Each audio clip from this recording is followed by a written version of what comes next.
Hi, Summer Joy here with Summer Joy Creations. I'm going to be teaching you today to make a yarn star.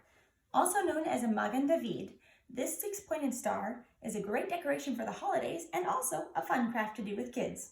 Let's get started. These are the materials you will need: 6 flat craft sticks or popsicle sticks, some wood glue, 12 binder clips or clothespins, 1 pair of scissors, and of course some colorful yarn. Here I have a finished star frame. As you can see, I like to have the craft sticks overlap each other at the top and then tuck under at the bottom, overlap here, tuck under and overlap. This is to keep it as flat as possible. I don't want to have 2 sticks and then just one sitting on top of them. I need them to stay flat so that the 2 triangles will seal well together. So let's start making our triangles. First, you need to get 2 sticks and put them together, and then put the third at the bottom and just use that to measure about what kind of angle you'll need. There. Now you're going to get your glue.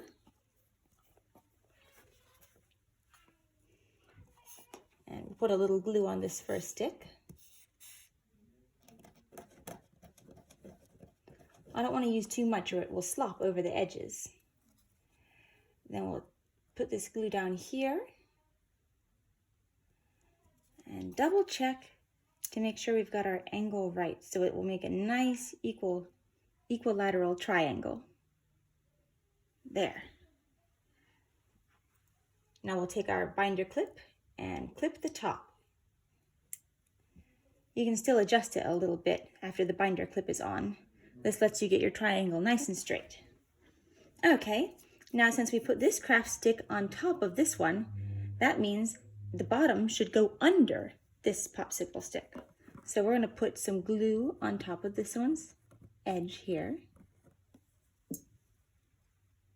And set this guy on top. When we got him about even, we'll put a little binder clip on.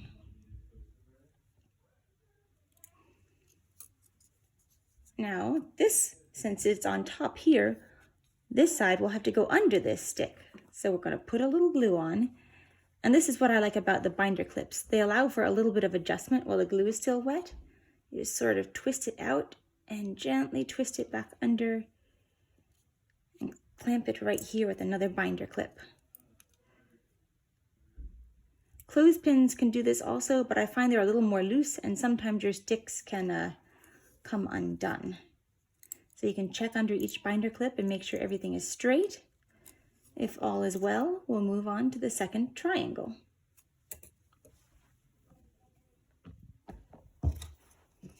For the second triangle, I do basically the same as the first. However, I like to do the opposite direction of overlap. So if I'm overlapping this way, counterclockwise, counterclockwise on my first triangle, I will go clockwise on my second. I just do that so that the 2 triangles will lay as flat together as possible. So we'll make another little triangle with our sticks here, about like this, and we'll want this one, the one on the left, to overlap this time, because we did the right on the first triangle. Okay, there's one. I'll get it in roughly the right shape and clip it with a binder clip. Let's check to make sure that we didn't make that angle too big. It's a little too big.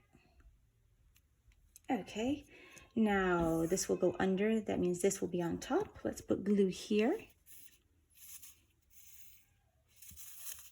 My glue is getting a little bit low, as you can tell. I've been having a lot of fun with these.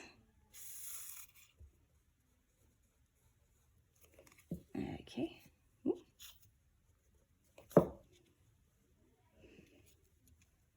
And then we'll glue that down. And then the final one, since this is on top here, it will have to go under this one. So we'll put glue on this.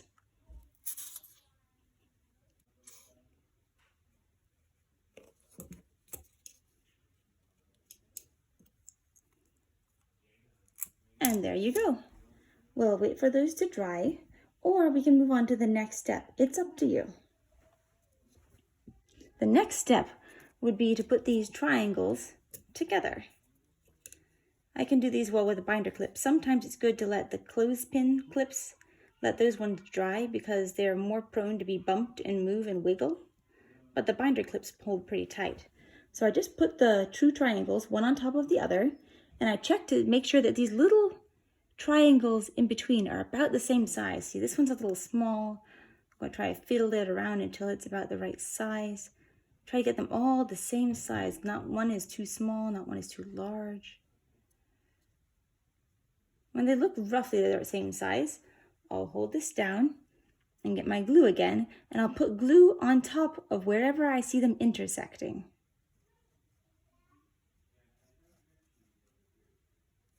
Here's another intersection. You should have 6 intersections total.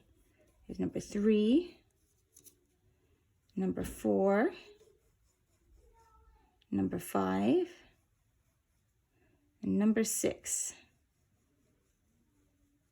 Okay, so now you take that one that has the glue on the intersections and put it on the bottom, and put the other on the top and touch it down right on top of that glue.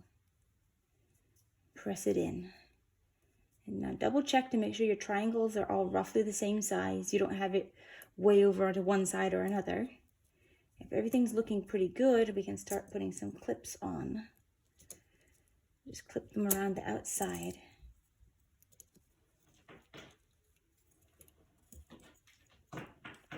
Now with the small ones, it's not necessary, but if you make larger ones, you can also clip them on the inside too, to help make sure they're extra secure and you're getting good contact with all of the glue and the popsicle sticks.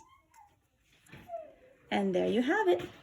We'll let this dry and start wrapping our star. Now that we have a nice dry yarn star, we're ready to begin wrapping. We'll gather the thread that we want to be on the most inner part, such as this speckled thread in this yarn star. I'm going to start with this nice earthy brown. It's good to have some contrasting colors, some brights and some earthy tones, some very lights and some very dark. It makes things more interesting. Now, what you do is you get one area where it intersects and put the yarn like this. Take a part of it and pass it through the center and up over the outside. Then you're going to tie a little knot toward the inside of the star and do a little double knot to keep it secure.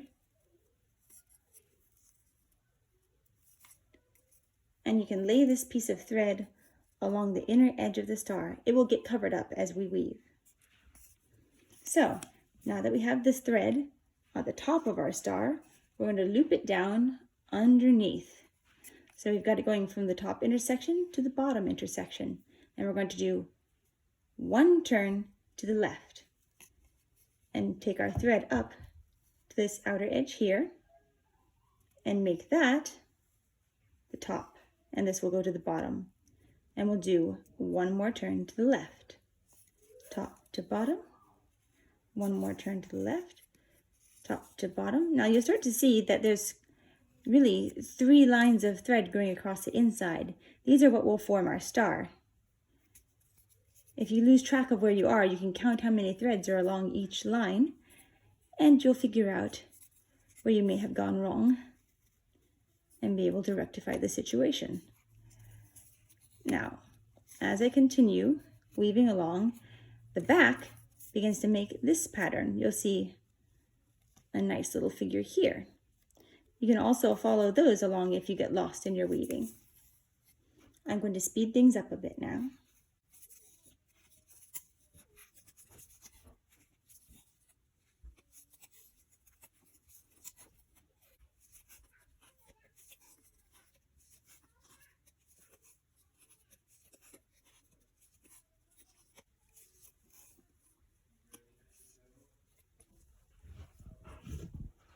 Now that we've gotten about 1/3 of the way up our sticks, we can start thinking about what other colors we might like in our yarn star. It's a good time to introduce a little bit of a splash of plain color into our very textured yarn here. So I'm going to get my yarn and drag it along the back side of my star. I'll drag it a little farther along than the outer edge, and I'm going to clip it here.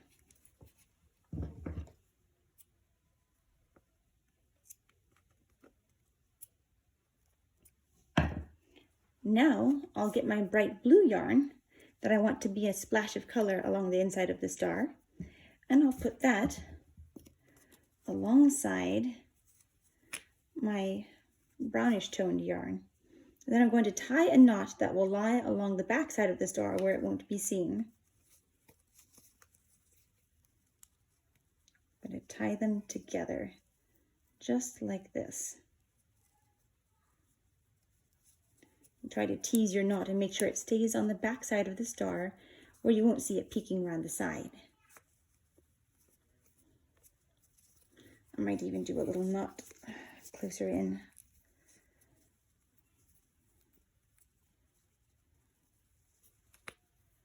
There, I want one a little bit closer in. There. Now I've got a knot about where I want it. I'm going to take this extra thread and tuck it as best I can out of sight behind some of my weaving here.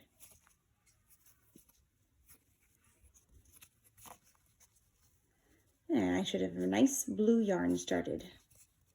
Now I just take this blue yarn and continue weaving along the front side.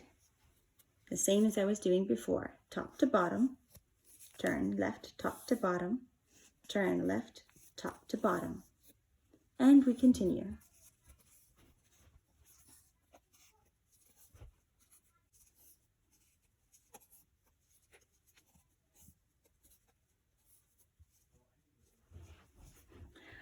Now that I'm about 2/3 up the side of the star, I would like to add my final color.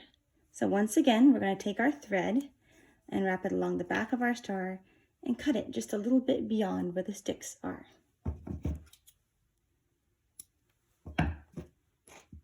Now I'm going to get the final color that I've chosen, my bright yellow, and I'll hold this alongside my blue thread. And very carefully, I'm going to knot the thread and try to tease that knot so it's near the edge but doesn't go past. I'll take these loose threads here. I can clip them a little shorter so they don't go sneaking around the side. And I'll tuck those out of sight right here underneath this weaving in the back.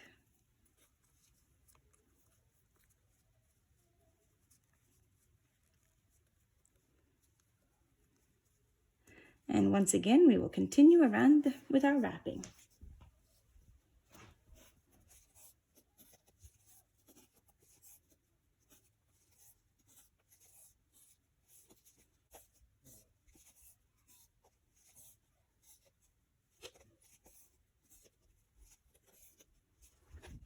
Now that we're pretty close to the edges, it's time to think of stopping. As soon as we get close enough to the rounded edge, that I start to begin worrying that the yarn might try to pull off, I scooch it down, maybe give it one last wrap, and we call it finished. Let's tuck our threads down nicely, giving them a gentle push. I don't want to shove them down the sticks, but gently push them back a bit so we have a good, nice thick amount of yarn on our sticks. There. Okay, let's give one more wrap. Let's see. Ooh. Yeah, this is definitely the last one. 3, 4, 5, 6. And that's it. Now to finish off, we once again turn to the back, and we're going to cut a good 6 inches at least off of our yarn.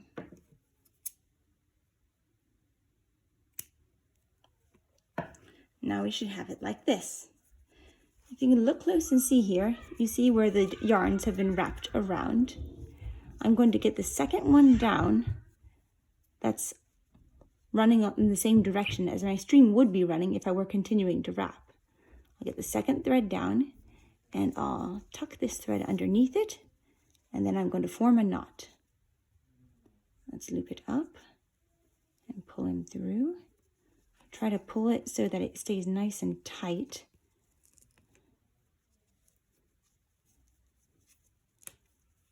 And there's knot number 1. Now, then you see the threads that are going this way. I'm going to get the second thread down on there and tie there also, just to keep it nice and secure. Let's tuck our thread underneath this one, forming a little loop. Then I'll put it through and do my best to get it to knot nice and tight. There we go. So now we've got this neatly tucked in. We're going to make one big loop with our remaining thread, like this. And then tie that in a good old-fashioned granny knot. Loop it, tuck it in, and pull it through. Try to pull this knot down as close to those other knots that you made as you can. Keep it nice and tight behind the star. Yeah. Like that. And there we go. We can tuck this little thread back here out of sight. Now if you want, you can use a little glue and put it behind here to help keep your thread secure so it doesn't ever pop out.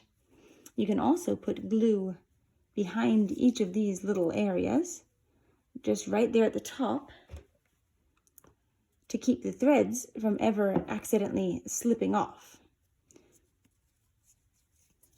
And that'll do it. Here is our finished yarn star. You can gently adjust your threads a bit, make sure that they're nice and tidy. And there you have it. It's a wonderful ornament, a great craft for older kids. My 6-year-old loves doing these. They're fun, a way to decorate the house and a fun gift to give to friends. So I hope you've enjoyed your time with us today. Don't forget to visit Summer Joy Creations in my Etsy shop to see all the different stars that I have. And you have a wonderful day.